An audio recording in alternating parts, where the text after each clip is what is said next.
एक बार की बात है। एक गांव में एक चुड़ैल का बसेरा था। वो सदियों से गांव के किनारे एक बरगद के पेड़ पर रहती थी। हर रात 12 बजे उस चुड़ैल के तेज तेज हंसने की आवाजें आती थी। उस चुड़ैल के डर से गांव का हर इंसान गांव के उस किनारे पर जाने से कतराता था। पर चुड़ैल कभी किसी को नुकसान नहीं पहुंचाती थी। चुड़ैल रात के 12 बजे। ये बरगद का पेड़ मेरा बसेरा है, मैं इसे कभी नहीं छोड़ूंगी। एक रात गांव वाले मिलकर उस बरगद के पेड़ को काटने का प्लान बनाते हैं। लखन गांव का एक निडर आदमी रहता है जिसे मौत से डर नहीं लगता। गांव वाले उसे चुड़ैल के पास भेजते हैं। लखन जाकर उस बरगद के पेड़ के नीचे बैठ जाता है। तू यहाँ आकर कैसे बैठा है? तुझे मुझसे डर नहीं लगता? लखन उसे रिझाते हुए। नहीं, मुझे तुमसे डर नहीं लगता, बल्कि मुझे तो तुम पे तरस आता है कि तुम यहाँ इस पेड़ पर अकेली रहती हो। क्या सच में तू मुझसे बात करेगा? क्यों नहीं, मैं रोज रात को आकर तुमसे बातें करूँगा। मैं तुम्हारा इंतजार करूंगी। चुड़ैल को लखन से प्रेम हो जाता है, पर उसे खबर नहीं होती कि लखन को उसके पास पेड़ काटने के लिए भेजा गया था। लखन के मन में ये जानकर लालच आ जाता है कि चुड़ैल उससे प्रेम करती है। अगली रात। लखन, तुम आ गए। मैं तुम्हारा ही इंतजार कर रही थी। मुझे कुछ पैसों की जरूरत है। काश कहीं से कुछ पैसों का इंतजाम हो पाता। मेरे पिता की हालत बहुत खराब है। तुम फिक्र मत करो, मैं इंतजाम करती हूँ। चुड़ैल के ऐसा बोलते ही लखन के हाथ में सोने के सिक्कों से भरा मटका आ जाता है। लखन को अपनी किस्मत पे विश्वास नहीं होता। अगले दिन। अरे भाई लखन, क्या हुआ? कब तुम उस बरगद का पेड़ काटोगे? कब हम गांव वालों को उस चुड़ैल से छुटकारा मिलेगा? तुम भी उस चुड़ैल से डर गए क्या? सब गांव वाले लखन पर हंसते हैं। फिर लखन गुस्से में बोलता है।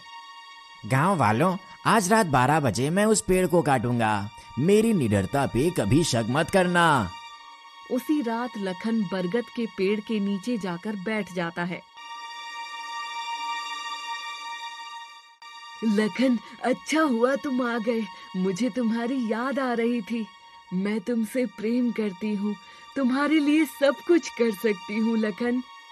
पर अब लखन को चुड़ैल के प्रेम की वजह से बहुत सारे सोने के सिक्के मिले हुए हैं, जिससे वो जिंदगी भर खुश रह सकता है। इसलिए अब उसे चुड़ैल की कोई जरूरत नहीं होती है और वो बगैर चुड़ैल से कुछ कहे उस बरगद के पेड़ को काट देता है। चुड़ैल रोते हुए लखन से कहती है। लखन, तुम ये क्या कर रहे हो? फिर मैं कहाँ जाऊंगी? ये बरगद का पेड़ मेरा बसेरा है। ऐसा मत करो। जा चुड़ैल, ये सिर्फ मेरी तुझे यहाँ से दूर भगाने की एक चाल थी। ये तूने अच्छा नहीं किया लखन। मैंने तुझसे प्रेम किया और तूने ये चाल चली। पर मैंने तुझसे कोई प्रेम नहीं किया। चुड़ैल तेज चिल्लाते हुए वहां से चली जाती है। अगले दिन गांव वाले ये सोचकर बहुत खुश होते हैं कि चुड़ैल जा चुकी है, बला टली, और लखन को धन्यवाद देते हैं। अब से कभी मेरी निडरता पर शक मत करना। पर गांव वालों को ये नहीं पता होता है कि चुड़ैल लखन से प्रेम में थी और लखन ने चुड़ैल का फायदा उठाया। उसके बाद उस बरगद के पेड़ को काटा। उसी रात चुड़ैल लखन के पास आती है और खूब तेज तेज हंसती है। लखन, तुझे क्या लगा तुझे मैं जिंदा छोड़ दूंगी? तूने मेरे प्रेम का गलत फायदा उठाया और वो बरगद का पेड़ भी काटा। मैं तुझे जिंदा नहीं छोड़ूंगी। मुझे माफ कर दो, मैंने गलती की है। मुझे माफ कर दो। सारे गांव वाले आ जाते हैं और ये सब देखते रहते हैं। चुड़ैल तेज तेज हंसती है। बचकर कहाँ जाएगा लखन? तूने मेरे प्रेम का गलत फायदा उठाया, मेरे विश्वास का इस्तेमाल किया। आज तेरी मौत पक्की है।